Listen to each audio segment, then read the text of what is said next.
हिवरे तालुका जत जिल्हा सांगली येथील नूतन उपसरपंच माननीय पप्पू भंडे यांचा नागरी सत्कार माजी आमदार विलासराव जगताप यांच्यासह अनेक मान्यवरांची उपस्थिती. हिवरे तालुका जत जिल्हा सांगली येथील नूतन उपसरपंच माननीय पप्पू भंडे यांचा गावाच्या वतीने नागरी सत्कार आयोजित करण्यात आला होता. या कार्यक्रमासाठी खास करून जत तालुक्याचे माजी आमदार विलासराव जगताप, भाजपचे तालुका अध्यक्ष प्रमोद सावंत, माजी सभापती हाकाराम मासाळ, राष्ट्रवादीचे तालुका अध्यक्ष सुनील पवार, जत शहराध्यक्ष सद्दा मातार अशोक कोळी, रासपचे प्राध्यापक बंडू डोमाळे, युवा नेते शंकर वगैरे, राष्ट्रवादीचे सांगली जिल्हा उपाध्यक्ष अरविंद गडदे, माजी पंचायत समितीचे सदस्य आप्पा मासाळ, राष्ट्रवादीचे नेते सागर शिंगारे, माजी पंचायत समितीचे सदस्य व डफळापूर गटाचे नेते दिग्विजय चव्हाण, तसेच डोरलीचे सोसायटी चेअरमन श्री मानेसाहेब, बादचे सरपंच राज गडदे, तात्या निळे, तमन्ना भंडे, TS भंडे यांच्यासह हिवरेचे नेते दगडू शिंदे आदी यावेळी खास करून उपस्थित होते. या सर्वांच्या उपस्थितीमध्ये हिवरे गावचे नूतन उपसरपंच माननीय पप्पू भंडे यांचा जत तालुक्याचे माजी आमदार विलासराव जगताप यांच्या शुभ हस्ते जंगी सत्कार करण्यात आला.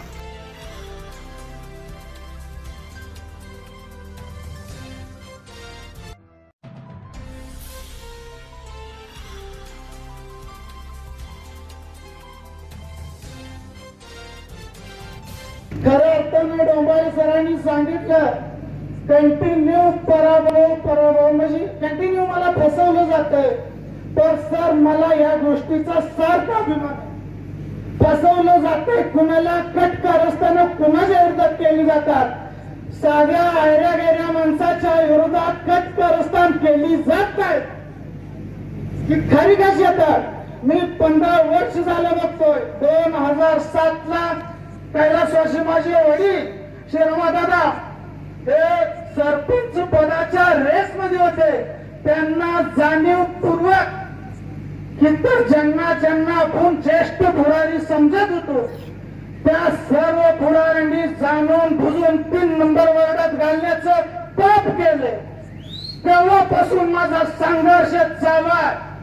त्यानंतर येणाऱ्या पुढच्या 2012च्या ग्रामपंचायतच्या इलेक्शनला माझी हिवरे गावातून म्हणजे जत तालुक्यात सर्वात तरुण उमेदवार बिनविरोध अशी सदस्य निवड झाली.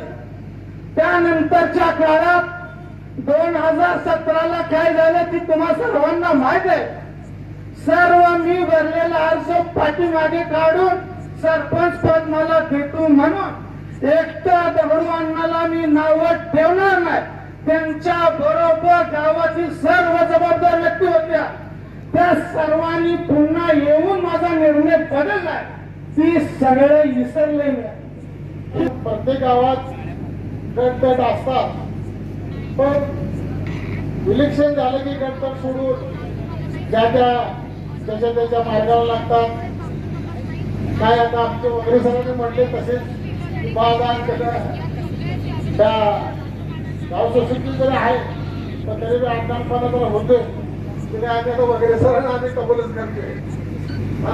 गटतट इलेक्शन हे झालं, 4 दिवसाचं इलेक्शन असते, परत सोडा.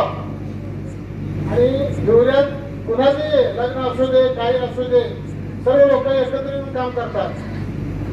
पण काय गावात असं झालंय की ह्या पार्टीला त्या पार्टीला एखादा माणूस मिळाला तर त्या मातीला दिली जात नाही, त्या पार्टीला किंवा त्या लग्नाला जायचं नाही. इथं पाहिजे राजकारण आले. पण खरं म्हणजे राजकारण 4 दिवस असते आणि एक खेळ आहे, बुद्धिबळाचा खेळ असतोय. आणि त्याप्रमाणे जे इलेक्शन झाले की सगळे गटतट सोडून सार्वजनिक आम्हाला एकत्र येऊन गावचा विकास कसा होतोय हे आपण बघितलं पाहिजे. आणि काहींचं राजकारण डोक्यात ठेवायचं असते. 5 वर्षाला पण निवडून येतोय, पडतोय, जातोय, येतोय, हे चालत राहत असतं. गावगाड्यामध्ये ग्रामपंचायतला बांधवणं भरपूर ताकद आहे. जो राज्याचा मुख्यमंत्री करू शकत नाही ते गावचा सरपंच करू शकतोय. उद्या ठरवलं मला हिवरे गावाला फंड द्यायचा आहे, पण त्या सरपंचाचं पत्र, सरपंचाची संमती असेल तरच तो मुख्यमंत्री या गावात फंड खर्च करतो. एवढी ताकद आहे त्या पदाला, त्या सदस्य पदाला, उपसरपंचाला कमी लेखू नका. या गावामध्ये जे प्रश्न आहेत, ज्या काही बाबी आहेत, ज्या समस्या आहेत, वैयक्तिक पातळीवर असतील, सार्वजनिक पातळीवर असतील, त्या कशा सुटाव्यात, लोकांचे प्रश्न कसे आपल्या माध्यमातून सुटावेत, यासाठी मेहनत घ्यायला पाहिजे. परिस्थिती अशी असता, जो काम करतो त्यालाच लोक भेटायला येतात, जो करत नाही त्याच्याकडे लोक जात नसते. आता पप्पू डंगे हे ग्रासरूट मध्ये काम केलेला कार्यकर्ता आहे आणि आता मगाशी डोंबाळे सरांनी सांगितल्याप्रमाणे या गावात कृष्ण पिता आमचा मार्गदर्शक दगडोंना खरोखरच आकाराम दादा कालच्या वेळी त्याला न्याय मिळाला पाहिजे होता, पण काय दुर्दैव आहे, काय लोकांचे चूक झाली असेल, पण दगडू अण्णा या हिवरे गावामध्ये या 18 पगड जातीला बरोबर घेऊन जाणारा माणूस आहे, सर्वांना न्याय देणारा आणि सर्वांच्या बाबतीत सहकार्य करणारा माणूस आहे. त्यालाही मी बंडू डंबाळे सरांचं समर्थन करतो. भविष्यामध्ये आमच्या काहीतरी मिळावं, त्यांचा काहीतरी सन्मान व्हावा आणि या हिवरे गाव आता मला वाटतंय आमच्या अंकलं बा जरा थोड्या संघर्षात थोड्या असत्या, पण दादा हिवरे गावात काय असं नाही, संघर्ष थोड्यामध्ये नाही. पुण्या गोविंदानं ज्या दिवशी इलेक्शन संपलं त्या दिवशी एकत्र बसून चहा पिणारं एकमेकाला बोलणारं गाव आहे. आणि बंडू सर इथून पुढे राहिलेली कामं गावाच्या पप्पू बंडे असतील, सरपंच असतील, या गावातले जुने जाणते जे लोकांनी त्यांना बरोबर घेऊन या गावाला कसं उंचीवर नेता येईल, या गावाची कशी प्रगती करता येईल ते बघा. तुम्हाला यासाठी मी शुभेच्छा देतो.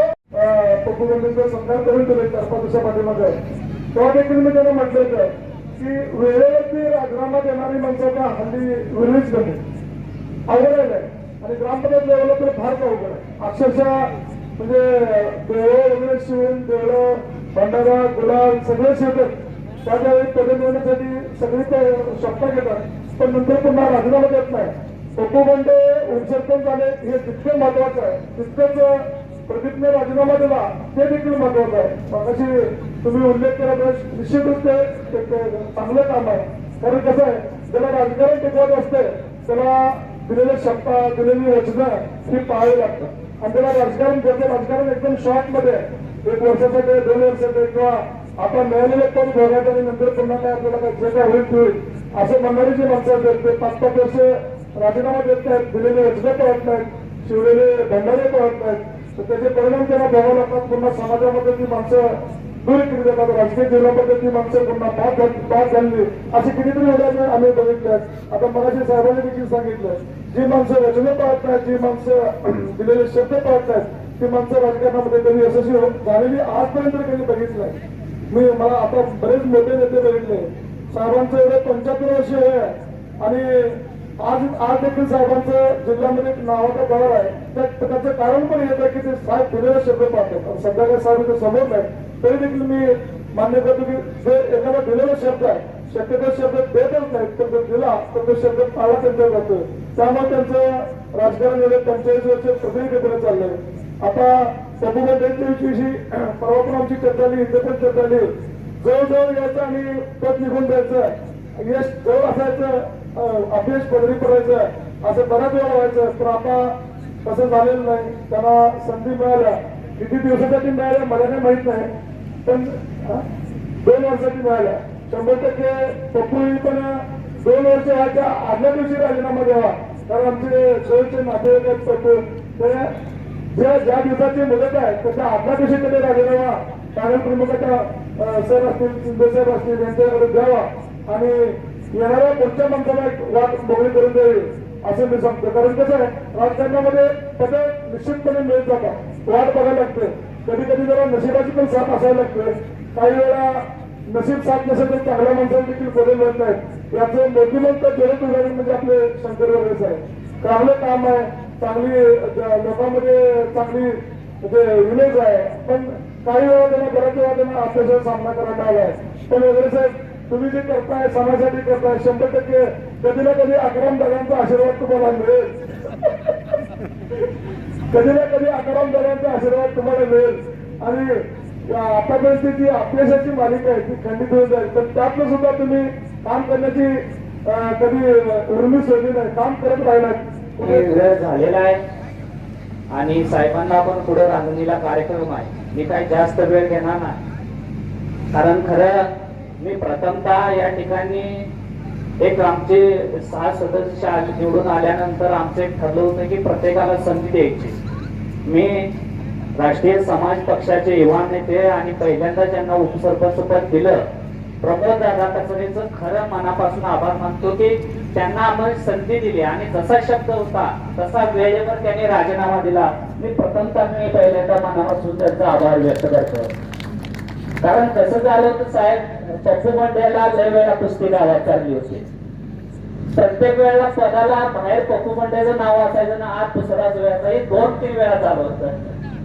त्यामुळं हे पण वेळ नवर आल्यानंतर पप्पूच्या मनात धाक दुख मला भेटलं का सर कसं मी त्यांना हेच सांगितलं होतं की तुम्ही काळजी करू नका, कारण गावात असं एक मी शब्द देत नाही म्हटलं, आणि शब्द दिल्यानंतर ज्या वेळेला तुम्हाला राजीनामा द्यायचा आहे त्यावेळेला राजीनामा देईल पण आणि उपसरपंच पदी तुमची निवड पण होणार, हे 100% तुम्ही बिनधास्त राहावा. आणि आतापर्यंत त्यांनी जो संघर्ष केला, आतापर्यंत काम केलं, त्याची एक पोच पावती म्हणून आज उपसरपंच पदी निवड झाली. मला पण खरं मनापासून आनंद वाटतोय. आणि गावच्या वतीनं, ग्रामपंचायतच्या वतीनं, सर्वांच्या वतीनं मी पप्पू बंडे यांना खूप अशा शुभेच्छा देतोय. आणि येत्या काळामध्ये तुम्ही गावासाठी, गावातल्या लोकांसाठी चांगलं काम करावं ही शुभेच्छा देतोय. कारण साहेब तसं मी सर्व युवकांना विनंती करतोय की राजकारणाकडे निगेटिव्हली बघितलं जातं, पण खरोखर राजकारण हे असं क्षेत्र आहे की भरपूर तुम्ही लोकांसाठी आणि सामान्यासाठी करू शकताय. अशी मोठी स्पेस, मोठी जागा राजकारणामध्ये आहे, पण त्याच्याकडे आपल्याला बघायचा दृष्टिकोन बदललाय. कारण मी गावात फिरतो त्यावेळेस सहज गावात पण एखाद्या पोराजवळ बसलं, राजकारणामध्ये आलेलं गेलेलं सहज चर्चा निघाली, ते काय म्हणतो लय मला यात इंटरेस्ट होतं, पण मला त्याची जिरवायची होती म्हणून मी पण आलो, त्याची एकदा जिरवायची होती मला. प्रत्येक आज नवीन पोराला विचारलं का आलाय, तर मला त्याची जिरवायची होती. आता त्याची जिरवायला जाऊन ह्याची कधी जिरलेली असत्या ते ह्याला पण कळत नाही. म्हणजे राजकारणाकडे येण्याचा मार्ग काय की ह्याची जिरवायची आहे, त्याची जिरवायची आहे, तो पुढे चाललाय, त्याला अडवायचा आहे. या वैयक्तिक द्वेषातून आपण राजकारणात येतो. युवकांना नम्र आवाहन करतोय, व्यक्तिगत द्वेषातून राजकारणामध्ये येऊ नका, व्यक्तिगत द्वेषातून राजकारण करू नका. त्याच्यातून तुम्ही ज्याला विरोध करते त्याच्या पण हाती काय लागत नाही आणि तुमच्या पण हाती काय लागत नाही. वास्तविक पाहता सत्ता ही चंचल आहे, लक्षात ठेवा. सत्ता आणि संपत्ती या दोन्ही गोष्टी चंचल आहेत. कधी कुणाकडे येतील, कधी निघून जातील, हे आपल्याला गेल्यावर समजतं. जोपर्यंत आहे तोपर्यंत लोकांची सेवा करण्याचं काम आपल्याला करावं लागते आणि ते प्रामाणिकपणे करावं अशी जनतेची अपेक्षा असते.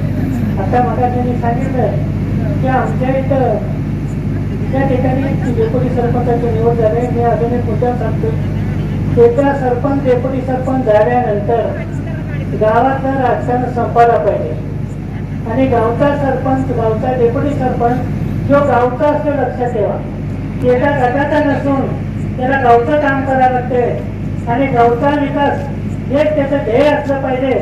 त्या पद्धतीनं सरपंच आणि डेप्युटी सरपंच त्यांचे 6 आले, त्यांचे 3 आले असं न म्हणता गावासाठी 9 आणि 10 लोक सगळ्यांनी मिळून गावचा विकास केला पाहिजे.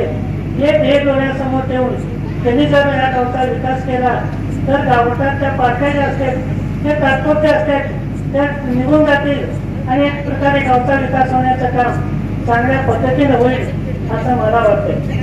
आता निवडणुकीचा काळ आहे, येणाऱ्या काळामध्ये बाहेरचे लोक सुद्धा इथे इच्छुक आहेत. आता ते लोक तुम्ही मागच्याला बघितलंय, शेतकरीची वेळ झाली, आता आणखीन काही लोक या लागले.